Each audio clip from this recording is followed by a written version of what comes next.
בוקר טוב.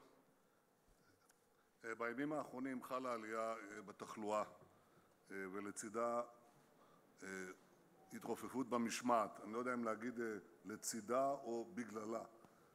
הנתונים עדיין לא ברורים. אנחנו מקבלים, אתמול קיבלנו כ-28 מקרים חדשים עם בדיקות יחסית נמוכות. זאת אומרת שזה מספר יותר גדול. אנחנו מעוניינים כמובן להגדיל את מספר הבדיקות, יש לנו את היכולת, אנחנו צריכים לרתום את הציבור וגם ליזום את הדברים הללו, אבל אין ספק שיש עלייה באופן יחסי למה שהיינו רגילים בשבועות האחרונים. כלומר, הקורונה לא מאחורינו. כדי שנוכל לקבוע אם יש שינוי מגמה אמיתי, אנחנו נבחן בימים הקרובים את המשך הצעדים, ואם צריך, אנחנו נשנה את המדיניות בהתאם. אנחנו מבקשים מכם, אזרחי ישראל, אנחנו מבקשים משרי הממשלה וגם מחברי הכנסת לשמש דוגמה, להקפיד על הכללים, חבישת מסכות, שמירת מרחק וכמובן הקפדה על ההיגיינה.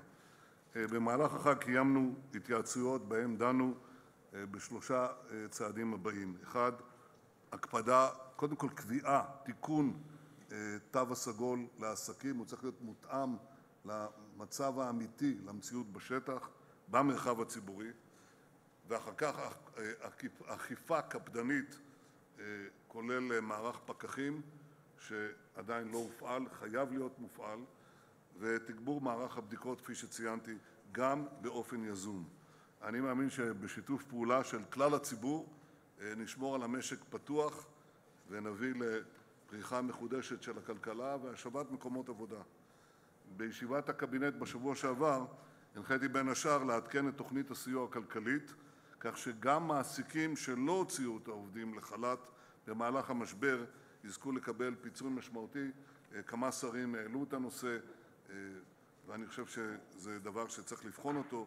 היום שר האוצר יציג את התוכנית המלאה לעידוד התעסוקה במשק, אבל ביקשתי במיוחד, לאור שיחתי עם ראש הממשלה החלופי ושר הביטחון וגם עם שרים וגם עם שר האוצר, שיוחד לאחר העברה בכנסת שיחות התייעצות עם השרים ואולי גם עם הציבור, שר האוצר יפרט את זה, כדי לקבוע את אופן החלוקה של הסכום שהוקצב למטרה הזאת, שאני מקווה שנוכל גם להגדיל אותו. שר הביטחון ושר הבריאות לא היו אתמול, לא יכולים היו להגיע אתמול להצהרה שנתנו לעיתונות עם צאת השבת, ואני מבקש להם בסוף דבריי להוסיף כמה דברים בנושא. היה שר הבריאות, אינני רואה אותו. שלום לך. המסכה מסתירה את פניך, אבל מספיק לא מספיק כדי שנדע אותך.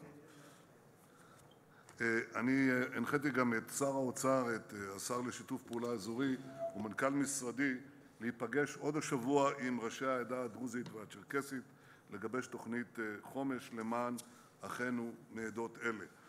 צריך לזכור שאנחנו אישרנו בתחילת השנה למעלה מ-200 מיליון שקל כדי להמשיך את התוכניות גם בממשלת המעבר.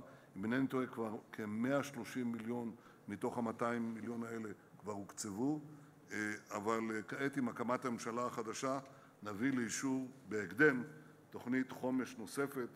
זה לא רק חובה, זה גם זכות גדולה עבורנו, ואני מקווה שתשלימו בהקדם את הדיונים עם נציגי העדות, ונוכל כמובן להביא הישגים גדולים נוספים להם.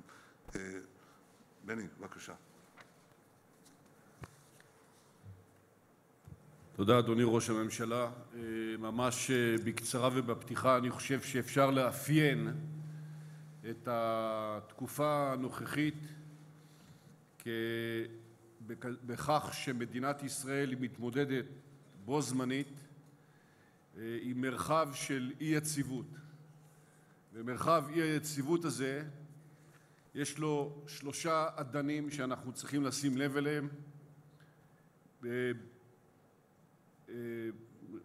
בריאותי נקרא לו ככה, בתחום הקורונה, ביטחוני נוכח האירועים האחרים שראינו בתקופה האחרונה, וכלכלי נוכח המצב המשקי והצורך להניע את גלגלי העשייה קדימה מבלי שאנחנו יודעים באמת לאן זה ילך.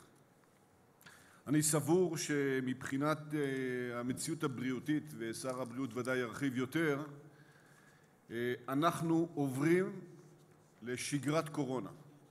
המשמעות היא שהדבר הזה מסתובב אצלנו, בינינו, ומעת לעת גם נרגיש אותו בעלייה כזו או בעלייה אחרת.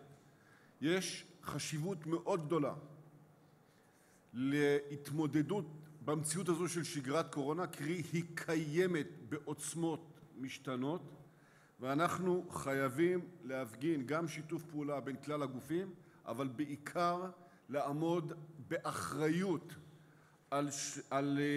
בשלושה ממדים. קודם כל, אחריות אישית של כל אזרח ואזרח, כל בית אב ובית אב, לדעת להתנהג באופן אישי נכון. אפשר להמציא את המדיניות הכי גדולה במדינת ישראל, אם הפרט לא יתנהג נכון ובזלזול, לא תהיה לעניין הזה תוחלת. לכן, כל אחד חייב לראות את עצמו, כאילו עליו מוטלת חובת המאבק בקורונה, קודם כל בהתנהגות אישית, לא היסטרית, לא לצאת, לא לעבוד, לא להיכנס לסגר עצמי, אלא להתנהג באופן אישי נכון. הדבר הזה במיוחד נכון לגבי האוכלוסייה המבוגרת שלנו. הדבר השני, בעלי העסקים שאנחנו מעוניינים שילכו ויפתחו את העסקים שלהם, גם פה לא צריך להניח שהסכנה חלפה, כדאי שהפתיחה תהיה מדורגת, זהירה. ראש הממשלה הנחה על צעדי אכיפה שילוו את תהליכי פתיחת העסקים, וטוב שכך, כי בסופו של דבר עדיף עסק שנפתח לאט ובזהירות מאשר עסק שנפתח מהר ונסגר מיד אחר כך. ולכן צריך להקפיד הקפדה עמוקה לעניין הזה, וכמובן מבחינתנו אחריות ארגונית של כל משרד ומשרד עם מה שהוא אמור לעשות. אני מאמין שאפשר להתמודד עם שגרת הקורונה וצריך לעשות את זה. הדבר השני זה הכלכלה. באמת שר האוצר יציג פה את התוכנית שאנחנו בגדול תומכים בה, וחייבים להניע לאט ובזהירות את גלגלי המשק בשביל שנוכל להתמודד עם משברים עתידיים לו יבואו במעלה הדרך, והנושא הזה הוא מאוד חשוב. נקודה האחרונה זה הרגישות הביטחונית. אין עלייה דרמטית באירועי הביטחון בתקופה האחרונה, אבל אי אפשר ולא נכון להתעלם מ4 ו5 מקרים ספורדיים שקרו תחת מין אווירה כזאת של דברים לא בסדר.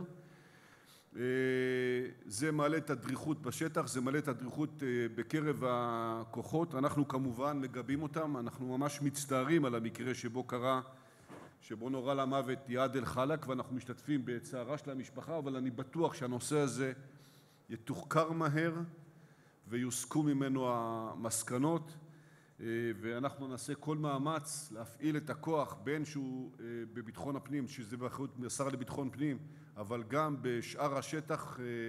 היה לנו אירוע ליד חלמיש ובאזורים אחרים.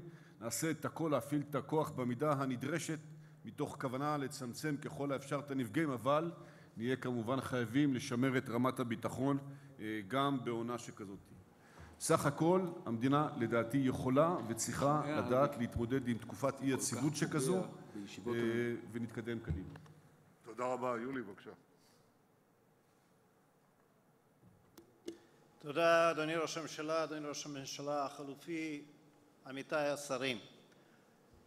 לא אחזור על דברים שכבר אמרו קודמיי, אבל להתייחס לכמה דעות רווחות, אפילו הייתי אומר מיתוסים. דבר ראשון, יש לנו אירוע נקודתי בבית ספר מסוים בירושלים עם מספרים גדולים וחריגים, ואני כבר שומע את הקולות שאומרים, מה זה הפאניקה הזאת? יש אירוע נקודתי, זה לא קשור לשאר הארץ, לא קשור לשאר מדינת ישראל. צריך להבין, העלייה המתמדת במספרי החולים בתחלואה החלה לפני האירוע הנקודתי בבית הספר בירושלים, וגם אם מנקים את הנתונים של אותו בית ספר, אנחנו עדיין רואים את מגמת העלייה.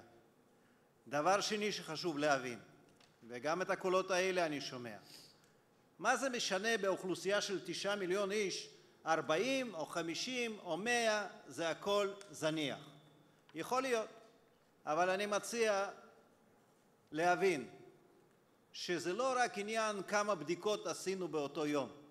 לפני שבוע, באופן יציב ולא קשור כמה בדיקות נעשו, ראינו שכ0.5% מן הנבדקים נמצאים חיוביים לקורונה.